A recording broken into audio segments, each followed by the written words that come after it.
Joining us today in the kitchen is Charlie Batch. He has been in the league a long time as a quarterback. Let's talk to him about how long and some other things.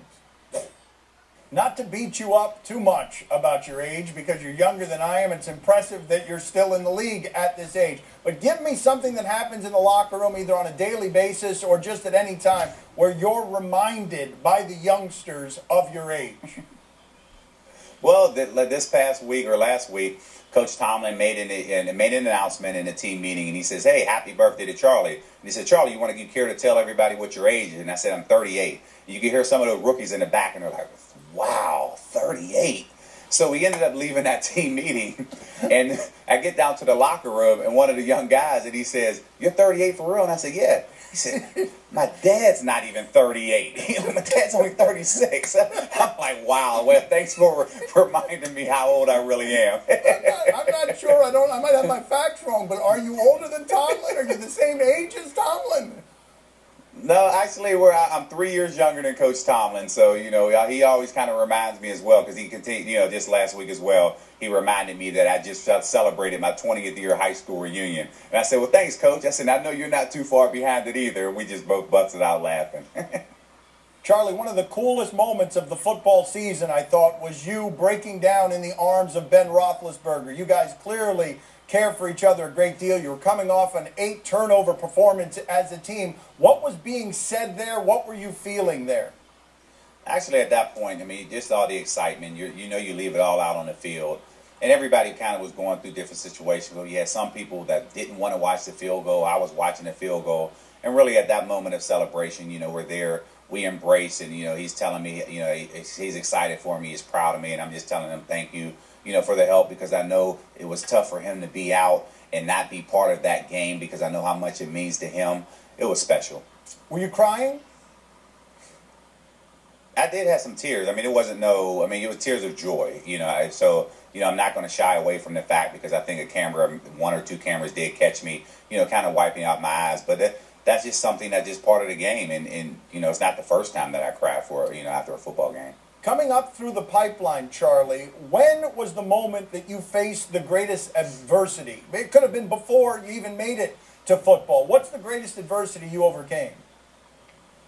Well, I think for me, back my senior year of college, and I remember, receiving a phone call from my mother telling me about the loss of my sister, and she was shot and killed, between rival gangs. And when you look at that at a career path, you're like, okay, do I need to now stop everything that I'm doing to try to go back and provide for my family? Or do I kind of refocus everything, graduate from college, and hopefully put myself in the best opportunity to be part of the National Football League? And I was able to do that. And for me, I was blessed to be able to do that because that happened in 1996. And then I was blessed to be able to be part of this in 1998. Wow, that had to tear you up, though, right? Because you're trying to choose between going back home and consoling everybody, and I'm sure everyone at home wants you to stay and concentrate on you because they don't want those gangs to be able to take your future, too. Absolutely, and that's something that where, for me, at that moment, it was like, you want to know what? I need to do something that, number one, can provide and put my family in a better situation. But and on the offset of it, too, it allowed me to really start my foundation.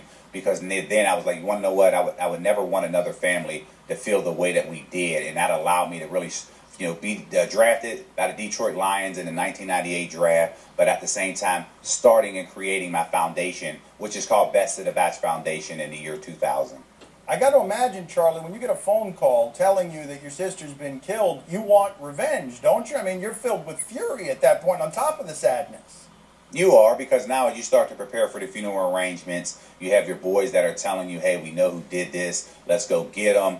But honestly, if I did what I wanted to do, then I wouldn't be sitting in front of you right now because, it was very, very tough. But I knew in order for me to go, want to go out and do what I wanted to do, which was to live my life, I couldn't go back and do some of the things that, a lot of other people wanted me to do.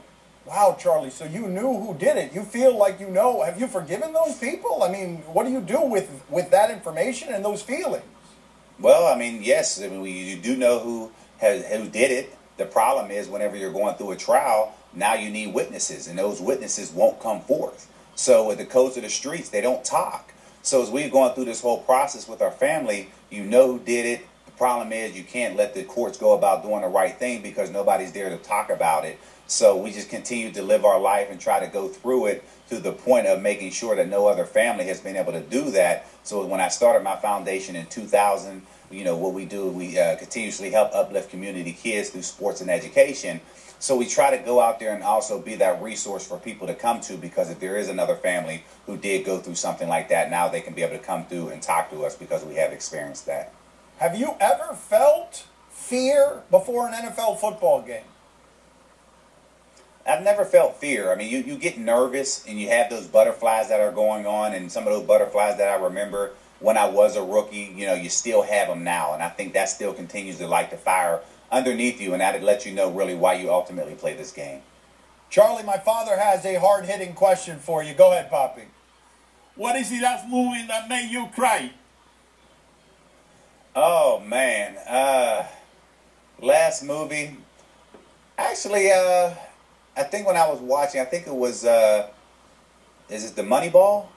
And I was watching that, and they're going through it. Yeah, Moneyball. And you're watching it, and you had the guy, the owner for the general manager for the Oakland A's. He had to make a decision. He was going to Boston, and all of a sudden he hears the song of that his daughter sent to him, and he's just sitting there, and the music is playing, and it was a sentimental moment because he had to make a decision, and he knew that he didn't want his daughter didn't want him to leave Oakland to go to Boston, and it was just one of those moments, and I'm just like, wow, and I pictured myself in that position. And I'm like, wow, if I had to make that decision, it's not about the money. You look back and ultimately it's about your family. And for that, that right there kind of teared me up a little bit. Small tears or blubbering tears? Were you blubbering? Were you blubbering? Sobbing? Well, then again, I'm watching it with other people, so I couldn't have them say, like, is he crying? So you kind of get those sniffles and kind of wipe your eye a little bit, like, yeah, that was just an onion or something. Charlie, thank you for being on with us. We enjoyed it. Thank you. Hey, no problem. If anybody wants to follow what we do throughout a calendar year, they can go to charliebatch.com and they can get an idea of what we do throughout a calendar year. charliebatch.com. Thank you so much, Charlie. All right, thank you. Gracias.